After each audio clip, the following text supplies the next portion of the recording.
Infinite series ये sequence होती है और इसकी टर्म्स को अगर ऐड कर देते हैं तो उसको summation n1 to infinity a n short form में ऐसे लिखते हैं।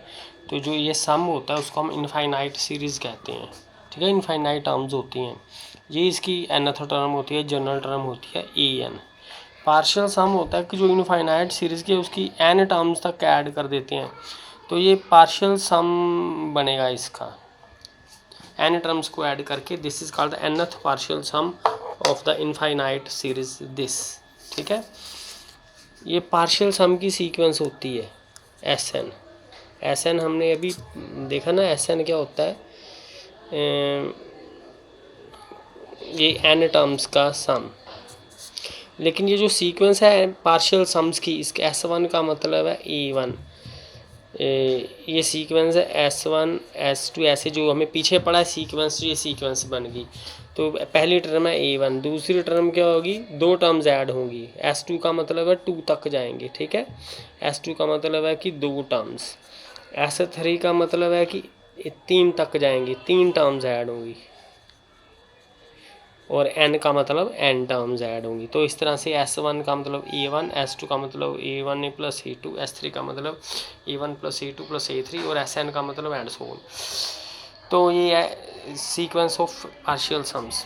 उसके बाद behaviour of infinite series. Behaviour क्या क्या होता है, बिहेवियर होता है कि जो इनफाइनाइट सीरीज़ और Sn जो सीक्वेंस का जो कन्वर्ज करे या डाइवर्ज करे, उसके अकॉर्डिंगली जो इनफाइनाइट सीरीज़ है कन्वर्ज और डाइवर्ज करती है, ठीक है।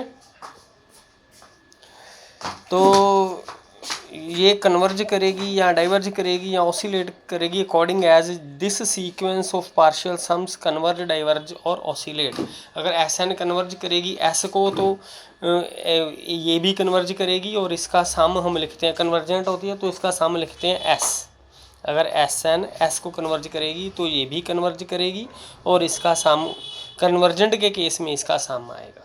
इसी तरह ये प्लस इन्फिनिटी को डाइवर्ज करेगी तो ये भी प्लस इन्फिनिटी को डाइवर्ज करेगी तो इसका सम आएगा इन्फिनिटी। इसी तरह से ऑसिलेट का केस है। जैसे ये एग्जांपल है हमारे पास, ये हमारे पास इनफाइनाइट सीरीज़ दी हुई है, तो इसका nth पार्शियल सम इसके बराबर है। तो इसको हम ये ज्योमेट्रिक प्रोग्रेशन है, इसका सम ऐसे लिख सकते हैं। तो इसका सम ये आ जाएगा, तो n टेंड्स टू इन्फिनिटी करेंगे तो इसकी वैल्यू 1 आई, क्योंकि ये 0 बन जाएगा तो ये 1 बन जाएगा।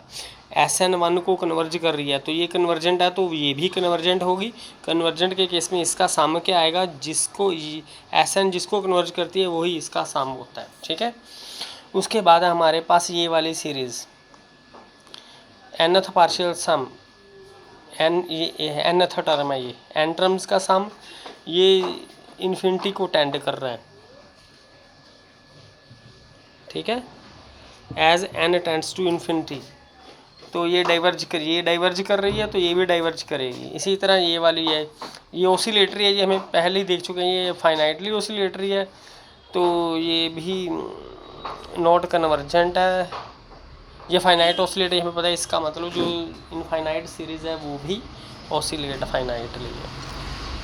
नेक्स्ट है हमारे पास an इज़ कन्वर्जेंट। अगर ये कन्वर्जेंट है तो इसकी लिमिट an की 0 आएगी। मान लो ये कन्वर्जेंट है तो इसका सम फिर s है। अगर कन्वर्जेंट है तो इसका सम s है ना,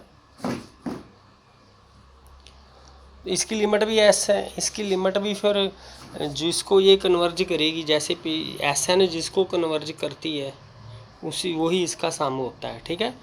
तो इसका मतलब Sn इसको कन्वर्ज कर रही है। तो चाहे n हो, चाहे n-1 हो, चाहे n+1, कुछ भी ला लें, इन सब की लिमिट s आएगी। तो Sn होता है n टर्म्स का सम, Sn-1 होगा n-1 टर्म्स का सम। तो दोनों का डिफरेंस करेंगे तो Sn आ जाएगा।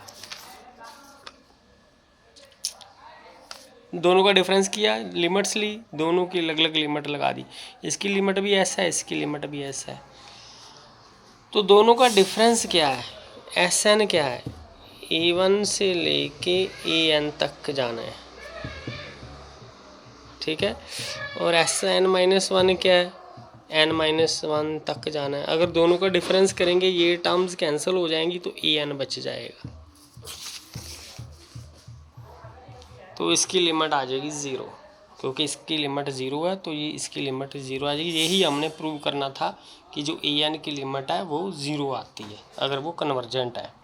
कन्वर्स ट्रू नहीं है, लिमिट देखो ये 0 आ रही है अगर 1/n ले लें, पर ये कन्वर्जेंट नहीं है। ये हम पहले ही प्रूव कर चुके हैं कि ये कन्वर्जेंट नहीं है। ये पिछले क्वेश्चंस में हमने प्रूव किया था कि ये कॉची भी नहीं है, ठीक है, क्योंकि ये इसका nth पार्शियल सम ये ले लिया n टर्म्स वाला, n टर्म्स वाली जो सीक्वेंस है वो कन्वर्जन ही कर रही है, ये कॉची नहीं है। ये हम पहले ही प्रूव कर चुके हैं, ठीक।